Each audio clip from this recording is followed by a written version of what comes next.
ભેસાણ તાલુકાના વાંદરવડ ગામે અયોધ્યાથી આવેલા પૂજિત અક્ષત કળશનું વાજતે ગાજતે સામૈયા કરી શોભાયાત્રા કાઢવામાં આવી હતી। આજરોજ ભેસાણ તાલુકાના વાંદરવડ ગામે અયોધ્યામાં નિર્માણ થતા ભવ્ય રામ મંદિરમાં સહભાગી થવા અયોધ્યાથી આવેલા પૂજિત અક્ષત કળશનું સામૈયું કરી શોભાયાત્રા કાઢીને ગામના રામજી મંદિરમાં કળશની આરતી કરવામાં આવી હતી।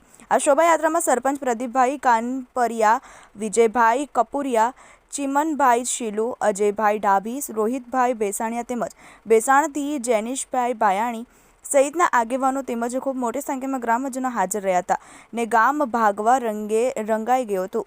જય શ્રી રામ રામના નારાથી ગામની ગલી ગલી ગુંજી ઉઠી હતી। Gopal Besaniya, TV18 news, Bhesan.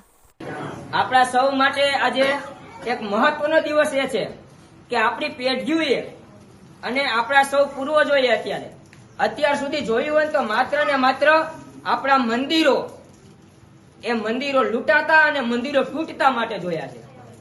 કોઈ નવા વ્યક્તિ બહારથી આવે, અધર્મી લોકો આવે અને જો ભારતને લૂંટવું હોય તો માત્ર ને માત્ર એમની નજર એક જ રહેતી એ ભારતનું મંદિર।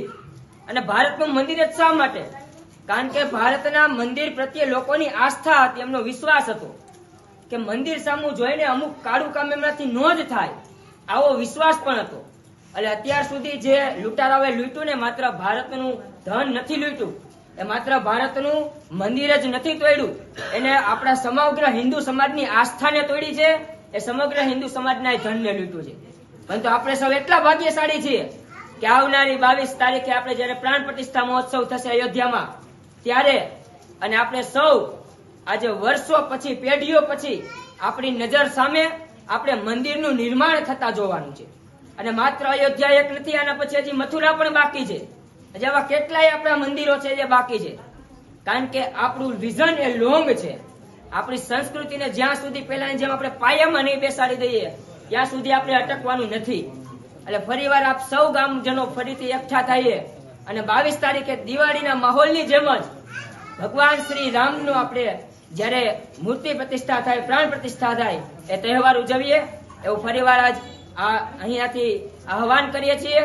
અને સરપંચશ્રીએ ખૂબ સારી વાત કરી કે એ દિવસે આપણે સૌ સાથે ભોજન લઈશું, કારણ કે જેના અન્ન ભેગા ને એના મન ભેગા થાય અને પહે થશે।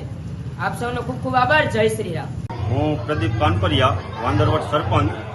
શ્રી રામ અયોધ્યા પ્રાણ પ્રતિષ્ઠા મહોત્સવ થઈ રહ્યો છે ત્યારે આજે અક્ષત કુંભ ભેસાણથી ગંગેશ્વર મહાદેવથી અમે ગામને લેવા ગયા હતા। ત્યાર પછી ગામમાં આવીને અમે સામૈયા કર્યા, ત્યાર પછી રામજી મંદિરે આરતી ઉતારી અને આ સિવાય અમારે ગામમાં 22 તારીખનું આયોજન થઈ રહ્યું છે। એમાં અમે આખા દેશમાં જે મહાપ્રસાદ આયોજન છે એમાં અમે સહભાગી બનવાના છીએ અને આખા ગામનું ભોજન બપોરે સાથે લેશું એવું બધું આયોજન કરેલું છે।